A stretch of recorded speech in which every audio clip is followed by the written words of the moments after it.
Well, hi, Jubers. I'm back with 41 years of Mills and Boon, and it is a Mills and Boon modern, and it is modern because it came out this year, 2021. Okay, so hot the press, if you will, and first person to get out from the library, and I actually want this back. So, right, here we go. It's called The Great Convenience Cinderella by Lynne Graham. Okay, let me read the blurb. Here we go. The bride, the groom, and the unexpected baby. As innocent Tansy prepares to meet Jude Alexandris at the altar, she knows her vows are purely for convenience. The billionaire must wed immediately to protect his mother's home. However, there's something Tansy hasn't shared. The marriage is her only hope of getting custody of a little half-sister. Jude knows he would be lying if he said he has never imagined the passion he might share with Tansy. But he hadn't planned on a baby crashing their honeymoon. Suddenly, the Cinderella bride is forced to close off Jude to rethink the world as he sees it. So Jude is very, very rigid in his beliefs. Okay, he needs to marry basically for convenience, and it's quite interesting because on paper, Tansy sounds like a right gold digger. Now, but from her point of view, it's a very kind of Cinderella circumstance. Okay, now it opens up with Jude being dumped, well, at the altar. Here you go. I love the way it opens. Every eye around the crowded conference room looked in astonishment onto Althea Lecker's exquisite face when she gasped, "I'm sorry, I'm calling off the wedding." "You can't," exploited her father, Linus, jumping upright with a knotted fist of fury. "If you call us on this day, I'd disown you." Okay? So basically, Althea, okay, is holding out. And this is the reason why. Okay? This is the day their prenuptial agreement was to be signed and a wedding was to take place within the week. Jude would have been content with a quick civil ceremony, but Alfie had wanted a big wedding, would have taken weeks of planning. Weeks of planning? How rich are these people? Okay? And Alfie's given it, "I'm marrying you for the wrong reasons, I'm not really in love with you." And basically she kind of like storms off, and then, well, to keep his mother's property, Jude has got to marry quickly. And here we go. Now this is now from Tansy's point of view. And Tansy is looking after her half-sister because her mother died in childbirth because her mother was quite old when she gave birth. And Calvin is just a dick. Right. Posy may not have been Tansy's daughter, but Tansy had been deeply attached to her baby sister as an alien mother. Calvin had asked Tansy to stay on to look after Posy and enable him to return to work, and she agreed. To that. But it soon began to feel taken for granted as an unpaid childminder. Then her stepfather had begun dating again. Okay, and then Susie, Calvin's girlfriend, is essentially she's just crap with the baby. Okay, and the fact is, it actually brings up, okay, because when Calvin turns to Tansy and says, "There's this man who wants to get married, and basically you should do it." Okay, I like the fact that they bring up the concept of a green card. Okay, and this is Calvin trying to manipulate Tansy into doing it. Doesn't he need a British passport or something? I very much doubt it. But I do know that he needs a fake wife. It'd be married with convenience. Sign up for it and the sky will be the limit for you, Kevin told her with sudden surge of enthusiasm. Only would he pay a large sum of money up front if you agreed to marry him. It would also make a very substantial settlement on you after the divorce and ensure that you never have to work again. Okay? Essentially, Calvin basically says, if you do this, I will sign off custody of Posy. Okay? I will do, yeah, that's why. Okay, essentially, Calvin is pimping out his own stepdaughter and using his own daughter, baby Posy, as a bargaining chip to get money, if you will. Okay, so even though Tansy's not a gold digger, her father is a gold digger. Okay, right. And the fact is, okay, this bit here, okay. If you agree to marry Alexandris, I'll consider giving you custody of Posy. And those circumstances, no one will question me handing her over to you. Could you be in a position to offer her so much more than I ever could? Okay? Are you serious? Yes, you agree to marry Alexandris and hand over that initial sum of money to me, and I'll agree to relinquish my parental rights in your favour. But mind you, it won't be easy. You have to impress Alexandris first, and you won't do that by mouthing off to him the way you do to me. It will have a low tolerance level for insolence because it's not accustomed to dealing with it. Yeah, but the thing, she actually meets Alexis, okay? Jude. And she actually turns him down. She says no. Because she's not impressed with him, she thinks she's a dick. But then the threat of Posy hanging over this, so she calls him back again and says, "Fine, I'll agree to marry you." She's not a gold digger though. But then, okay, this bit here, because one thing I liked about Jude is that he made his feelings clear, okay, straight away, okay, right, about what he expects from their marriage, because in Tansy's eyes it's going to be a fake marriage on paper and they can do whatever, and then a couple of years we get divorced and I become filthy rich. No, it doesn't work like that. The marriage may need to last a couple of years. I'm not prepared to be celibate for that length of time. If I satisfy my needs of another woman, I found it will be immediately aware that the marriage is a fake, because it is widely known that I believe in marital fidelity. Right. Yes, and so Tansy's kind of shocked. She's actually in this arrangement. Okay, in this arrangement, she's going to have to sleep with this guy. I don't know why that just means me greatly, but obviously because Tansy's a virgin, of course she is. Okay. And the fact is, okay, that even though she's supposed to be quite a smart woman, Tansy's not particularly upright. The way Calvin just manipulates everything around the scenes. Okay. And just after she's agreed to marry him. Okay. And this bit here. So you'll need to make legal arrangements for Posey come to live with me. I should tell Jude Alexandris about her now. Calvin vaulted upright, taken aback by her change of heart, but visibly energized by the news. No, you can't risk it. Well, we want a baby in the picture, and all the noise and convenience that go with her. He demanded, use your brains, Tansy, don't be a fool. The kid can make him back out. You can't afford to turn back Posey until that wedding ring is safely on your finger. The fact is, okay, that Tansy is apparently not a gold digger, but the fact is, okay, she sits there passively for Posey's sake and lets her stepfather kind of manipulate all this into happening. Actually does make her one. Okay, it does. It does. She's a gold digger by default. Here you go. This bit here. Alright. My original plan when I was marrying Althea was to use this marriage to father a child. Althea had agreed to this option, she told her. I would be delighted if you were willing to consider that possibility as well. Tansy was so stunned with her statement that her head swept up, stun green eyes lock into his lean, darkly handsome features. Lynne nodded, worried about her interrupting him. She was so taken aback by that utterly unexpected confession that she could only stare in shock. A baby? He was actually asking her to have a baby with him. Was he out of his mind? So essentially, it's a fake marriage. It's so screwed up, okay? So you've got Tansy, who's not a gold digger, doing his save her sister. You've got Jude going through a fake wedding to save his mother's home. But at the same time, he's going to remain faithful within his marriage. He expects sex, okay? Of course, he expects, okay, then to consummate the marriage and eventually have a child. Now, I've just read that out loud, and do you realize how screwed up that truly is? So it's a fake marriage, but we're going to remain faithful to each other, and we want to be family. Oh, right.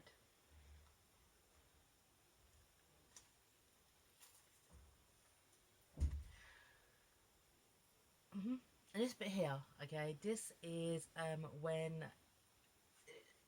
Tally's going through all of it, and this is when this is trying to get Posey. It's not that simple. Karen found at her. Social services will assist on any involved in any change of child guardianship. The only way you can legally have Tansy is to adopt her, but you're getting married, and because of that, Jude will have to be part of the adoption application. I could suggest you take up with him after the ceremony. Adoption, she questioned in complete bewilderment, but you told me you could sign Posey over to me. Right. You know, you sit there thinking, hey, he's stalling for time here. He's just stalling for time. Come on, just a dick. Come on, just a dick. So they get married in London, and they better fly from the honeymoon. And this is when Susie, the girlfriend of Calvin, literally drops up with the baby.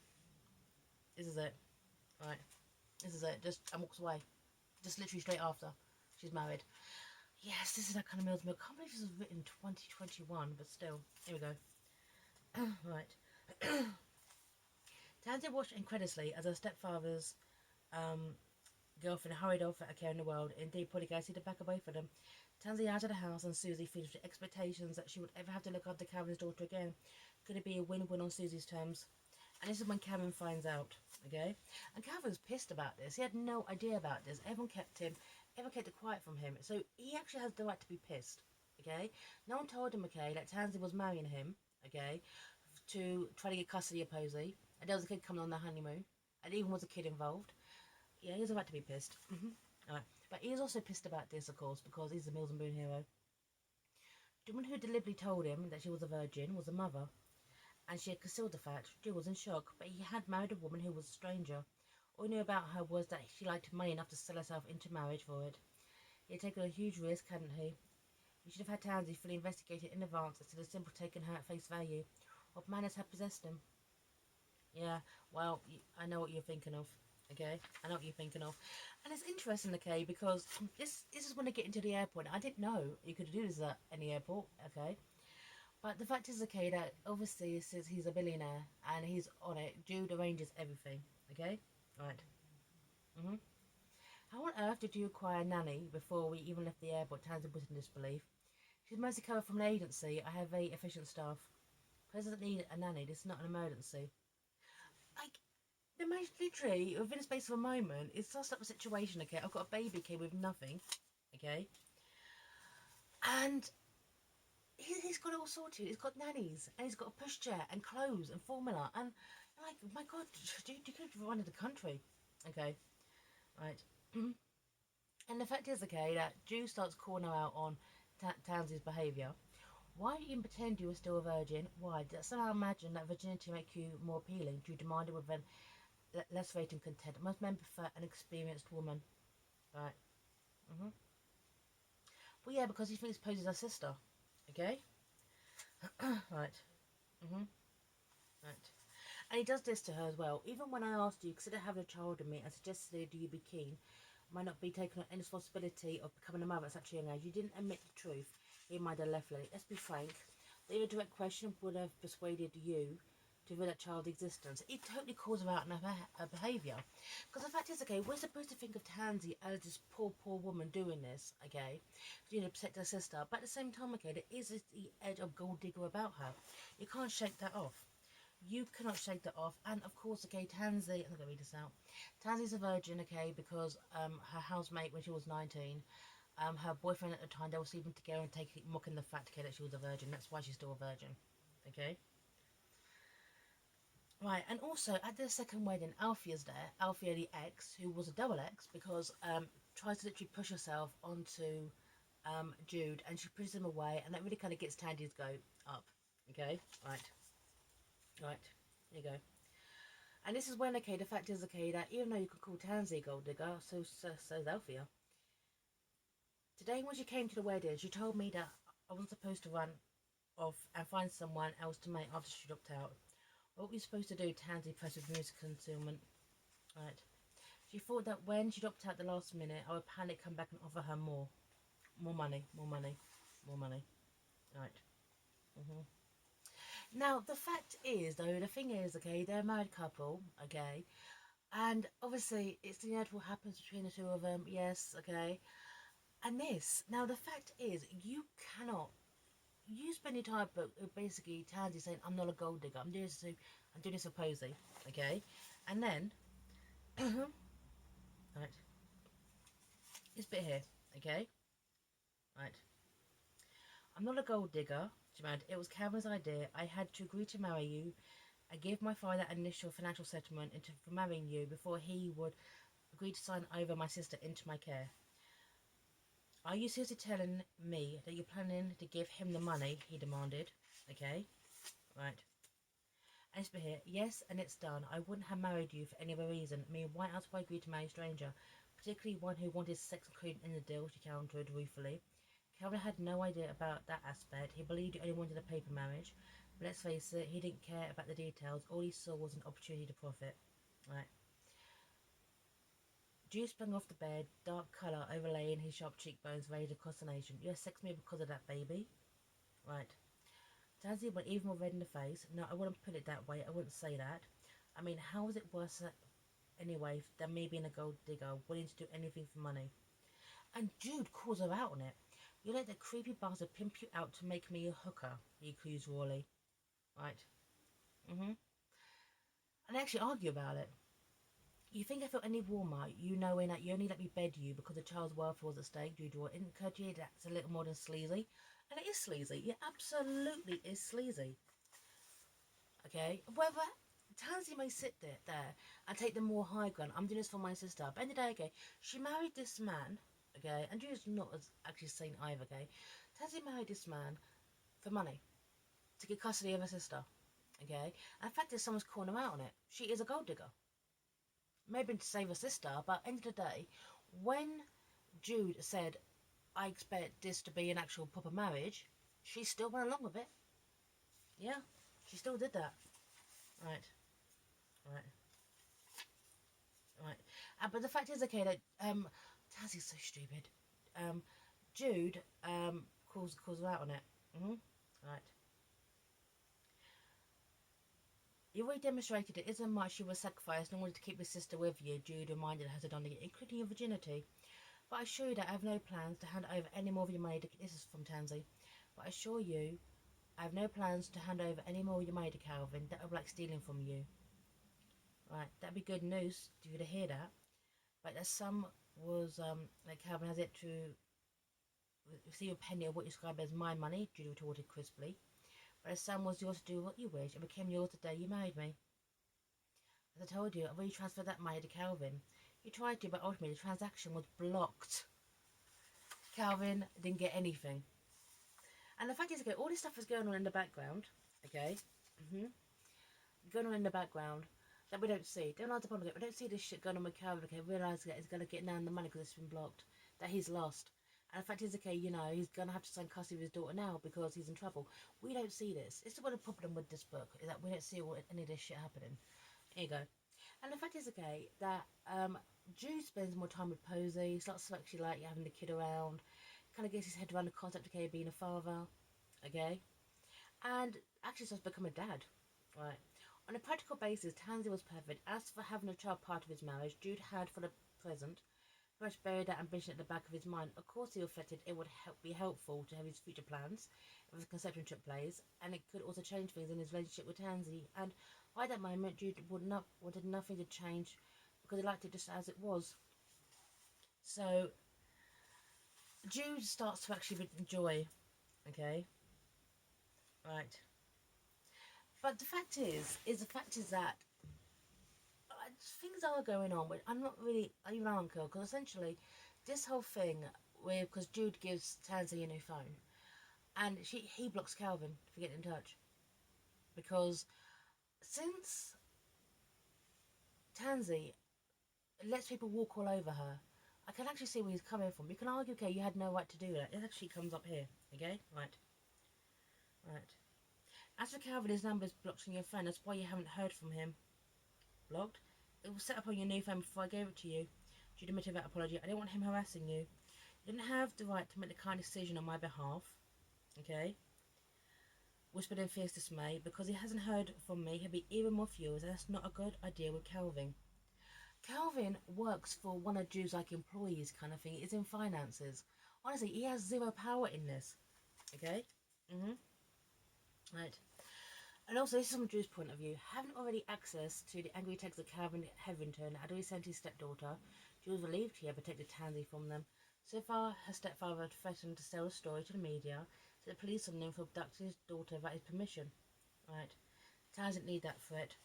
But getting custody of the daughter he had never wanted was most likely to be the last thing on Calvin's mind. What's in more worrying developments to consider. But the thing is, this is all happening past tense. Why didn't we see any of this? That would have been absolutely fantastic. Hitting the press, a court case, would have been way more interesting if you understand. Things keep happening that off page we don't see.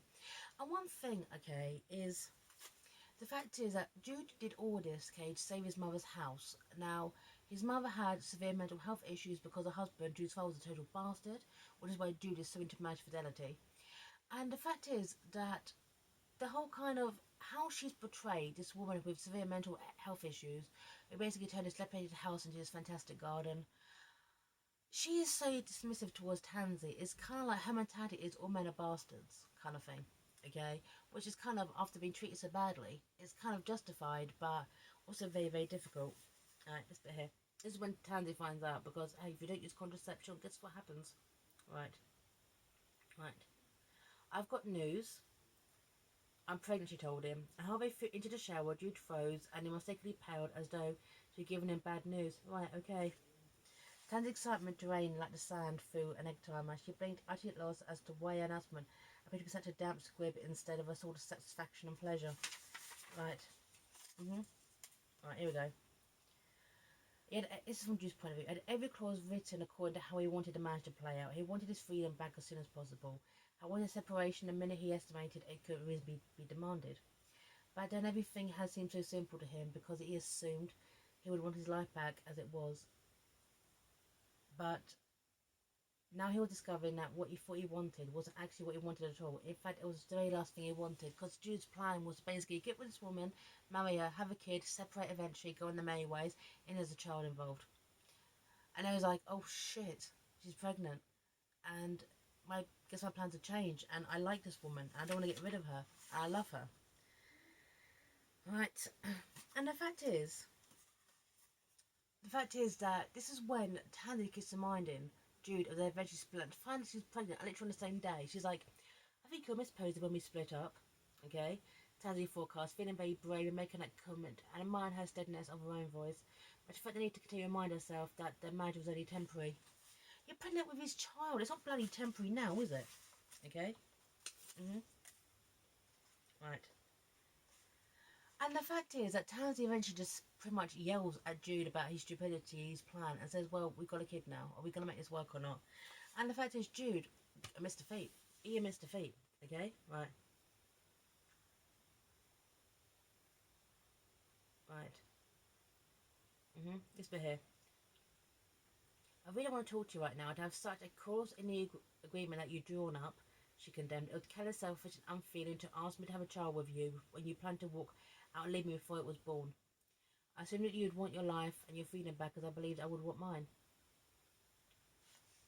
And it turns out no, he wants to be a dad. He wants to be a dad.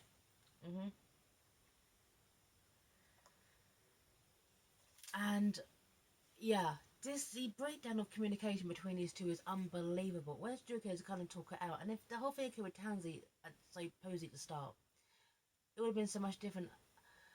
So, and it's the worst stuff. Now, from a writer point of view, it's actually very, very well written. I'll give it that.